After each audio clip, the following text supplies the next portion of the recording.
दोस्तों आज आपके पास जो कुछ भी है वो इसलिए नहीं कि आपकी किस्मत में इतना ही लिखा था या फिर आपकी किस्मत ही खराब है, बल्कि वो इसलिए कि क्योंकि आप इतना ही डिजर्व करते हो। दोस्तों यह प्राकृतिक बड़ा ही न्याय प्रिय है। यह उसे उतना ही देता है जितने का वह हकदार होता है, चाहे वो ज्ञान हो या धन। अभी आपके पास उतना ही है जितना कि आप हकदार हैं, लेकिन अगर आपको इससे भी ज्यादा चाहिए तो आपको उसके काबिल बनना होगा। दोस्तों ऐसा कौन सा गुण है जो आपको काबिल बनाता है? क्या आप इस गुण के बारे में जानना चाहते हो?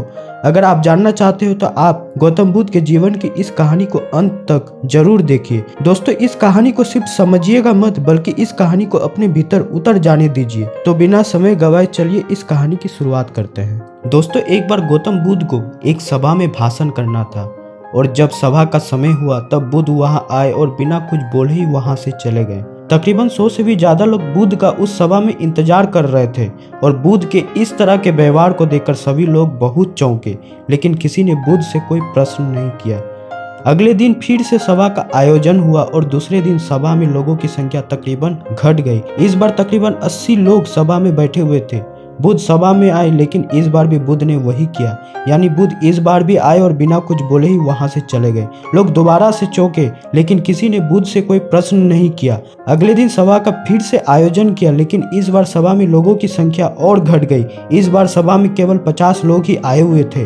बुद्ध सभा में फिर से आए और उन्होंने इधर उधर देखा और बिना कुछ बोले ही सभा से चले गए। इसके बाद कुछ लोग क्रोधित भी हुए, क्योंकि लोगों ने अपना काम छोड़ छोड़कर वहां आए हुए थे, लेकिन किसी ने भी बुद्ध से कोई प्रश्न नहीं किए। अगले दिन फिर से सभा का आयोजन हुआ। दोस्तों आप लोग जो इस कहानी को देख रहे हैं, आप में से भी कुछ लोग मन ही मन यह कह रहे होंगे, अरे कितनी बार सभा का आयोजन होगा। और आप लोगों को भी इस कहानी को देखते वक्त रिएक्ट होना शुरू हुआ होगा, और जिन लोगों को भी अभी रिएक्शन होना शुरू हुई है उन लोगों को तो यह कहानी बड़ी ध्यान से देखकर समझना चाहिए, क्योंकि यह कहानी आपके लिए ही है। अगले दिन फिर से सभा का आयोजन हुआ, लेकिन इस बार सभा की संख्या और ज्यादा घट गई थी, यानी इस बार सभा में सिर्फ 30 लोग ही आए थे। फिर उसके बाद बुद्ध सभा में आए, मुस्कुराए और फिर से बुद्ध ने वही किया, यानी बिना कुछ बोले ही वहां से चले गए। इस बार भी लोग बहुत क्रोधित हुए, और इस बार लोगों ने पीछे से कुछ कहा भी और बड़बड़ाए भी, लेकिन बुद्ध ने उनके किसी भी प्रश्न का उत्तर नहीं दिया। दोस्तों अगले दिन फिर से सभा का आयोजन हुआ, और इस बार लोगों की संख्या बहुत ज्यादा घट गई, यानी इस बार सभा में कुल मिलाकर 15 लोग ही आए हुए थे। इस बार भी बुद्ध सभा में आए, लेकिन इस बार बुद्ध अपना आसन ग्रहण कर लेते हैं। फिर बुद्ध बोले और बुद्ध ने उन 15 लोगों को उपदेश दिया, और वे 15 लोग ही बुद्ध के भिक्षु बन गए, और आगे चलकर उन 15 लोगों ने ही बुद्ध के ज्ञान को अलग अलग दिशाओं में फैला दिया। फिर एक दिन बुद्ध से किसी ने पूछा कि बुद्ध आप कई दिनों तक बिना बोले ही सभा से क्यों चले जाते थे? फिर बुद्ध कहते हैं, मैं उन लोगों को खोज रहा था जो लायक थे, यानी कि पहले दिन 100 से भी ज्यादा लोग आए हुए थे, उसमें से ज्यादातर लोग सिर्फ आए हुए थे, उन्हें मेरे उपदेश से कोई भी मतलब नहीं था, वे बस आए हुए थे, और उसमें से ज्यादातर लोग सिर्फ देखने और सुनने आए हुए थे कि सभा में क्या होता है। वे मेरे काम के लोग नहीं थे, क्योंकि वे मेरे ज्ञान को औरों तक नहीं पहुंचा सकते थे। मुझे तो उन लोगों की खोज थी जो मेरे ज्ञान को जन जन तक पहुंचा सके। कई दिनों तक सभा से बिना बोले ही मैं इसलिए चला गया, क्योंकि मैं यह देखना चाहता था कि वे कौन लोग हैं जिनके भीतर वास्तव में प्यास है।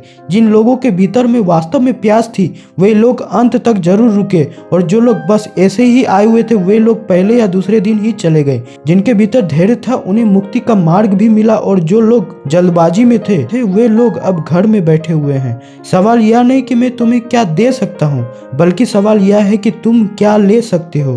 तुम्हारा पात्र कितना बड़ा है और कितने के तुम हकदार हो। जितने के तुम हकदार हो उससे ज्यादा तुम्हें नहीं मिलेगा। फिर वह व्यक्ति बुद्ध से पूछता है कि बुद्ध लायक कैसे बने? फिर बुद्ध कहते हैं कि धैर्य के द्वारा जिस व्यक्ति के अंदर धैर्य है वह अपने जीवन में कुछ भी पा सकता है। सभा में जितने भी लोग आए हुए थे और उनमें से अंत तक वही रुके जिनके अंदर धैर्य था। चाहे तुम्हारे जीवन में तुम्हारा लक्ष्य जो कुछ भी हो, लेकिन तुम बिना धैर्य के सफलता के चरम तक नहीं पहुंच सकते हो।